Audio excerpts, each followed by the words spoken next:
But today we decided we were going to rank the Patriots' position groups. So quarterback, running back, tight end, wide receiver, you know all the groups.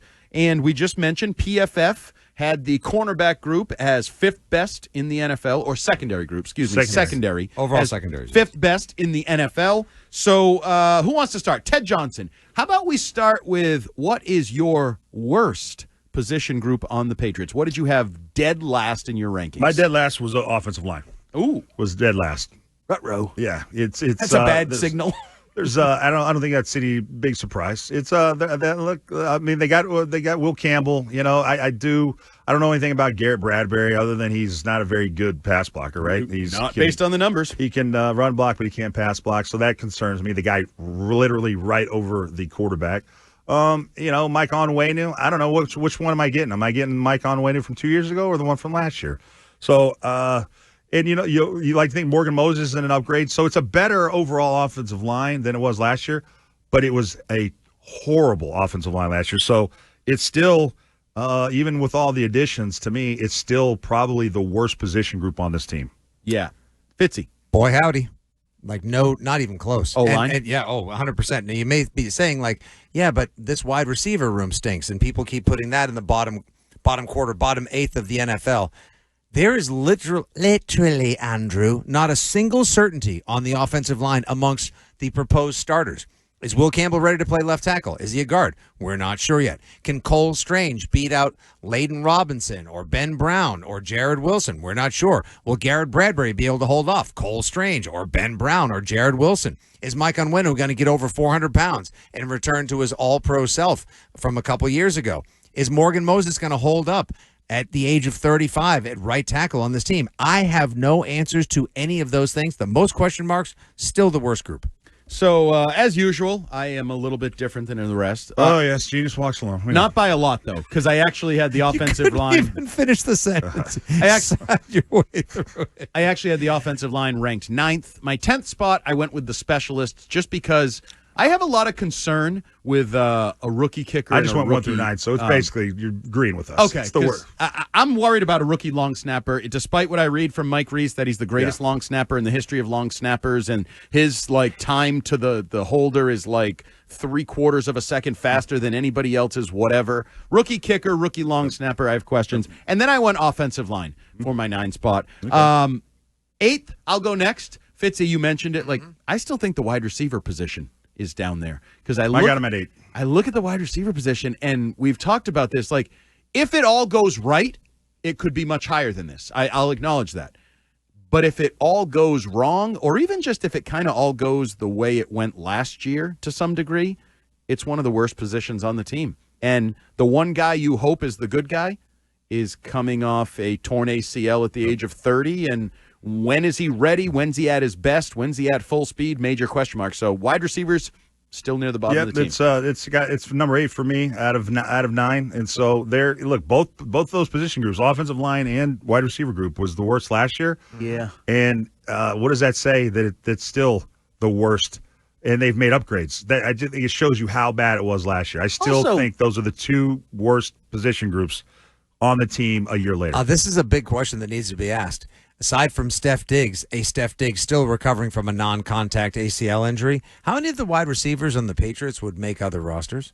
It is a very good question. One or two, depending on none are locks. Depth. No. None are locks. None are locks on this. None are locks. You can't actually. I'm so glad you said that because I think the only DeMar lock Douglas is a lock. For this, no. I'm talking about for other teams. Yeah, you're talking about this team. You just said they're not locked for this team. No. He just said that. He said which of these guys would make other teams. I can't guarantee you. Aside from, I think Douglas aside from is a lock. Pop Douglas and Kyle Williams are the only 2 I would certify. I think Matt Collins is Matt also Collins. A lock. Yeah, for this team. Yeah, for this team. What does that say? And Steph Diggs, I think, is a lock. Right. So 3, maybe 4. Yeah, but it's not a good group. I always like to say, just because a group is competitive doesn't mean it's good. You can have a lot of competition with bad people. Your boy Jalen Polk, maybe? I don't think there's a shot in hell he makes it. There is a shot in hell. That was a little harsh. There's a shot in hell, but it's an uphill battle. Okay, Fitzy, what's up next? Okay, well, see, I went specialist at 8, so... Okay. Yeah. So we all have the same groups of positions near the bottom. So let's flip this around. Let's go the other way. Let's jump up to the top of the list. Ted Johnson. What do you say is the best position on this football team? I got the top 3 positions all on defense. I got the cornerbacks at number 1. I have the defensive line at number 2, and I have the safeties at number 3. Wow. Do we share a brain? Oh, maybe. You guys want to go do karate in the garage It's the together? craziest thing because I have the same. Do you have the same top 3? No, I don't actually. Oh. My top 3. Okay. So Ted, once again, yours. Yeah, mine's quarterbacks number 1, and then I got D-line number 2 with safeties coming in at number 3. Ditto. Okay. I have cornerbacks number 1, running backs number 2, Whoa. defensive line number 3. I think we are sleeping on how good this running back room can be. If they hold on to the ball. And Ramondre can play. Stevenson looks like he's in terrific shape. Yes, he does have to work on the ball control issues. Did well his rookie season with Josh McDaniels. Travion Henderson, we all know as the leader of the Travion Henderson Appreciation Society. I think the sky is the limit for this kid. Antonio Gibson, underrated wideout / running back, a hybrid that I think Josh McDaniels might have a field day with. And this Lan Larison kid led all of the NCAA. Come on, allow me to hype up my undrafted guys. You know how much I love a running back with a stash and a perm, let alone somebody who led the NCAA in all pass catching stats. Andy, come on now. Plus, your boy Lampy, the fullback, he's making the team, and he's going to have an impact. So Lan Larson gets him the 2 spot at running back. But you're going to ignore the $190 million invested at the defensive tackle position because the guy's got a perm and a mustache? Because I gave them 3.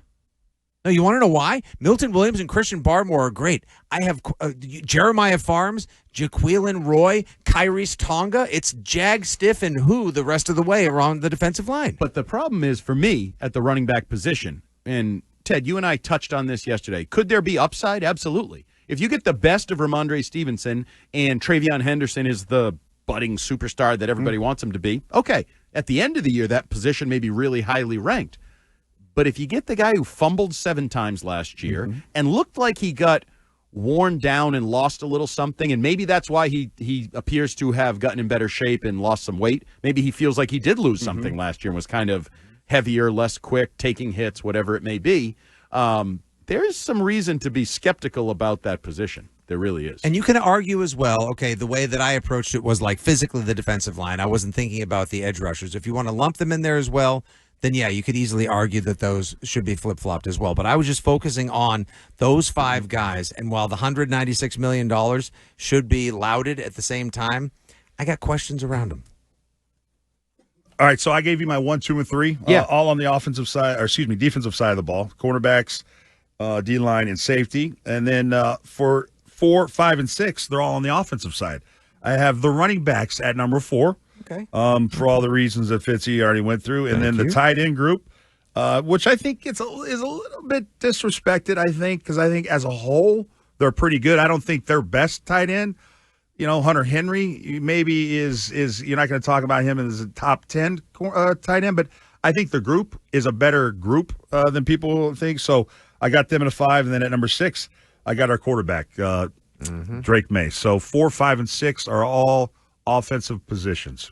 I also have the quarterback at number 6, which I don't know if that's good or bad in a quarterback-driven league and the year 2 jump. And for a guy that was 1-9, I think it's pretty good. It's probably fair. Yeah. It's probably pretty fair. And the tight end position, I do think, is a little disrespected, underrated, whatever it may be, just because they don't have a huge upside. But if you ask me to, if you ask me to like, who would you trust with their life to actually do their job in any given game? I feel like Austin Hooper and Hunter Henry I'd feel pretty good about it. Maybe the safeties I'd put in that group because Kyle Duggar, Jabril Peppers, that should be a good safety group. Yeah. The Epps guy that they brought in, so that's similar to tight end. I feel like as a group that you could trust. But I think this is an interesting exercise to kind of put things. And the worst part of this, if you're being honest, the worst part of this as a Patriots fan is what you said. The worst positions on the team last year are still the worst positions on the team. No matter how much work they did, how much roster flipping and drafting and signing they did, we still walk in with so many of the same questions as last year. That just shows you how bad, and shame on us, those teams were the last couple.